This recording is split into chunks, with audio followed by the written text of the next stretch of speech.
Bonjour à tous et bienvenue pour cette nouvelle année 2025. Je vais déjà commencer par vous souhaiter une très bonne année au jardin, au potager et où vous voulez, avec plein de fleurs et plein de récoltes.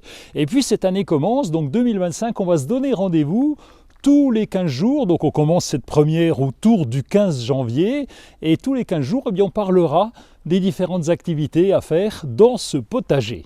Il pousse plus de choses dans un jardin que n'en sème le jardinier. Et ça, c'est une citation espagnole, ça nous change un peu des dictons. Et puis c'est vrai, parce que c'est vrai qu'on sème des choses, nous les jardiniers, on plante aussi, mais il y a tellement d'autres choses à découvrir, des herbes indésirables, des herbes folles, et puis des petites fleurs qui poussent un peu partout. Et ça, on va le découvrir tout au long de l'année. Au sommaire de cette émission, on va étaler les cendres de la cheminée, trier les graines, passer l'aérofourche, prévoir la rotation des cultures, nettoyer et affûter les sécateurs, récolter les endives et puis on terminera avec une recette de choucal, une quiche au choucal. Les cendres de bois sont très bénéfiques au jardin, surtout quand elles sont utilisées correctement. Évidemment, on utilise des cendres de bois qui sont bien froides, on va éviter de mettre le feu au jardin. Et les cendres de bois sont riches en minéraux, notamment en potassium et en calcium. Elles peuvent améliorer la structure du sol et augmenter sa fertilité. Dans les parties du jardin souvent utilisées, on va épandre un peu de ces cendres pour restituer des minéraux aux futures cultures. C'est une solution finalement facile et pas chère du tout. Par contre, sur une même parcelle, on ne va pas le faire trop souvent parce que les cendres ont tendance à rendre la terre très compacte. Les cendres de bois ont quand même pas mal d'avantages, elles sont alcalines et vont augmenter le pH du sol, ce qui est bénéfique pour les plantes qui préfèrent un sol plutôt alcalin, comme les légumes de la famille des brassicacées, les choux, les brocolis, etc. Donc si votre sol est trop acide, les cendres vont diminuer cette acidité. Par contre, si votre sol est déjà très calcaire, c'est pas une bonne idée d'en rajouter de trop. Les cendres de bois peuvent également aider à repousser certains parasites, comme les limaces et les escargots. Ces derniers n'aiment pas ramper sur les cendres sèches, mais quand elles sont mouillées, ça ne leur pose plus aucun problème. Bon, si vous en avez de trop, vous pouvez aussi ajouter les cendres au compost, mais là aussi, il faut y aller mollo. En plein hiver, c'est pas le moment de semer, encore à la rigueur dans la serre, mais dans les Vosges, ça caille. Par contre, il est temps de trier un petit peu tous nos paquets de graines. Sur les paquets et les boîtes de graines du commerce, il y a des indications. Ici, les dates qui nous intéressent sont celles indiquées soit par les lettres DLV, ce qui veut dire date limite de vente, soit par à utiliser avant le. Ces indications sont importantes car elles sont en lien avec les dates de la récolte des graines qui sont dans le paquet. Il faut juste avoir en tête que les graines perdent leur qualité avec le temps. Par exemple, les légumes peuvent perdre environ 10 à 20% de leur taux de germination par an. Bien sûr, ça varie en fonction du type de graines. Il faut prendre en compte l'âge des graines, les conditions de stockage, puis après on parlera du semis. Les sachets qui sont gérés par les professionnels sont réalisés dans des conditions optimales. Par contre, si vous avez récolté vos graines et les avez stockées sans attention, avec une humidité élevée, des températures aussi élevées, une exposition à la lumière, là, elles peuvent perdre leur viabilité plus rapidement. C'est là où le taux de germination va baisser. Le principe est simple, plus vos graines prennent de l'âge et moins elles auront la capacité de germer. Et sur des paquets de plus de 5 ans, on peut ne pas avoir de semis du tout. Que vous les ayez achetées ou récoltées, ces graines, plus elles sont vieilles et moins elles vont germer. Rassurez-vous, c'est pas vous qui avez la main verte, c'est des fois le paquet qui est un peu trop vieux. On est parti pour un peu de gym au jardin avec l'aérofourchage.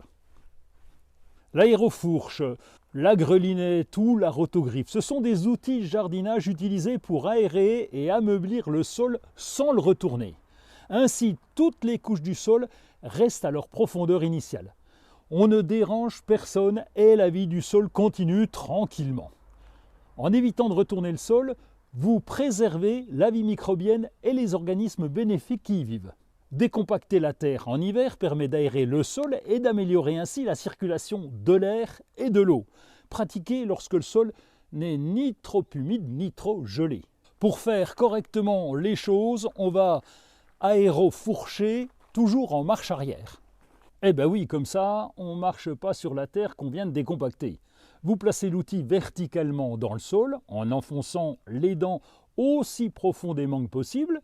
Vous tirez légèrement l'outil vers vous pour soulever la terre, puis abaissez-le pour le relâcher. Répétez le mouvement sur toutes les parcelles à travailler. Et après ce passage, eh bien, évitez de marcher sur les zones travaillées pour ne pas les recompacter à nouveau. Bon, faites gaffe quand même quand vous passez la grelinette ou l'aérofourche tout près des plantes vivaces qui sont déjà en place, il ne faudrait pas les arracher, ça serait dommage. La rotation des cultures, ça permet de maintenir la qualité du sol, d'avoir toujours de bonnes récoltes, et puis ça change un petit peu. Pour faire simple, on peut diviser le jardin en 4 sections, ça dépend de la taille évidemment. Chaque section sera plantée avec une famille de plantes différentes chaque année. Les 4 grandes familles de légumes demandeuses de nutriments, ce serait les légumes feuilles qui comprennent les choux, les salades, les poireaux, les légumes fruits avec les tomates, les aubergines, les poivrons, les courgettes, les légumes racines avec les carottes, les betteraves, les radis, et puis les légumes graines avec les pois, les fèves, les haricots. Chaque famille a des besoins légèrement différents des autres et ne prélèveront donc pas les mêmes nutriments dans le sol. Et en faisant tourner ces 4 familles chaque année, vous allez maintenir la qualité du sol.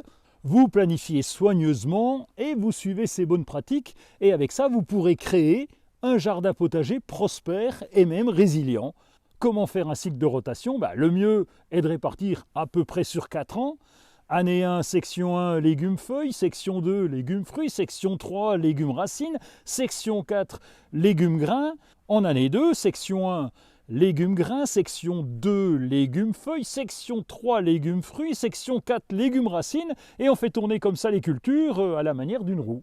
Bon, peu importe la méthode de la section, chaque année, c'est qu'il faut changer de place ces groupes de légumes. Le mieux, c'est de prendre des photos et de bien les garder d'une année sur l'autre pour savoir ce que vous aviez fait l'année précédente. Comme on n'a pas trop de boulot au jardin pendant l'hiver, eh bien restez au chaud et puis affûtez les sécateurs, ça leur fera le plus grand bien. Des lames bien affûtées permettent des coupes nettes et précises et c'est important pour la santé des plantes. Alors, quand affûtez vos sécateurs? Si vous utilisez vos sécateurs fréquemment, affûtez-les au moins une fois par saison de jardinage. Affûtez-les dès que vous remarquez aussi des signes d'usure, comme des ébréchures, des encoches ou une perte d'efficacité de coupe. Bon, les faire en ce moment, c'est bien parce que vous serez au moins au chaud, tranquille devant la fenêtre, vous éviterez de vous couper. Nettoyez-le déjà avec un chiffon propre et utilisez de l'alcool pour stériliser les lames et retirer les éventuels champignons qui pourraient être là. Maintenez cette lame de coupe de votre sécateur à un angle de 10 à 20 degrés et faites glisser la pierre sur la lame en effectuant des mouvements de va-et-vient en appliquant une pression modérée. Vous pouvez utiliser 2 pierres d'affûtage. La plus petite permet un affûtage plus précis et vous pratiquez ainsi sur tous vos sécateurs, ils seront prêts à l'emploi. Souvent il y a une contre-lame, mais celle-là c'est pas la peine de l'affûter. Puis ensuite vous rangez tout bien au chaud et vous les ressortirez au printemps pour les futures tailles du mois de mars. Les endives se récoltent en automne et en hiver et pour nous ça y est, c'est parti. Elles sont prêtes à être récoltées lorsqu'elles atteignent une taille de 15 à 20 cm de longueur et environ 5-6 cm de diamètre. Dans notre culture, certaines sont à ce stade. On va soulever délicatement le sol pour sortir les racines sans endommager les endives et sans déterrer celles d'à côté qui ne sont pas encore arrivées à maturité.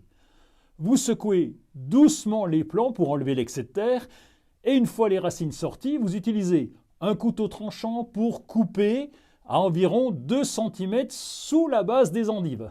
Bien que les racines d'endives puissent être recultivées pour un deuxième forçage, les résultats sont généralement moins satisfaisants en termes de taille et de qualité. Donc il est donc souvent préférable d'utiliser de nouvelles racines pour obtenir de nouvelles endives. Si vous décidez de réutiliser ces fameuses racines, assurez-vous de leur fournir les meilleures conditions possibles pour maximiser les chances de succès. Bon, sinon pour les racines que vous n'utilisez plus, elles vont direct au compost et puis après pour les endives, on va se les faire braiser. Nous voilà partis pour une petite recette de quiche de choucale. Et pour cette recette de quiche, il faut une pâte brisée, 5 œufs, 6 grandes feuilles de choucale, 200 g de gruyère râpée, 25 cl de crème fraîche épaisse, une échalote, de l'huile d'olive, de l'eau, du sel et du poivre. On va préchauffer le four à 180 degrés. Ensuite, vous déposez la pâte brisée dans un plat à tarte. Vous piquez le fond et vous placez le tout 30 minutes au réfrigérateur.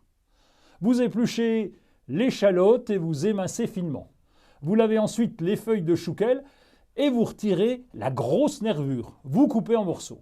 Après, vous faites revenir l'échalote et le chou dans une poêle avec un filet d'huile d'olive. On va ajouter un peu d'eau, on laisse cuire 15 minutes et on va retirer du feu et on va y goûter. Ensuite, dans un bol, vous fouettez les œufs avec la crème fraîche, vous salez, vous poivrez, vous versez la préparation sur le fond de tarte et vous versez le mélange aux œufs et vous saupoudrez de fromage râpé. Encore 40 minutes à attendre, le temps qu'elle passe au four et après vous pouvez déguster, bien chaud évidemment. Voilà, c'est fini pour cette première émission de l'année 2025 consacrée au potager. Quoi faire au potager ? On va se retrouver tous les 15 jours. En attendant, on va aller au chaud parce que là, je peux vous dire que ça caille un petit peu. Il y a encore un peu de neige, c'est la fin, mais on est en hiver, c'est normal. Allez, salut à tous!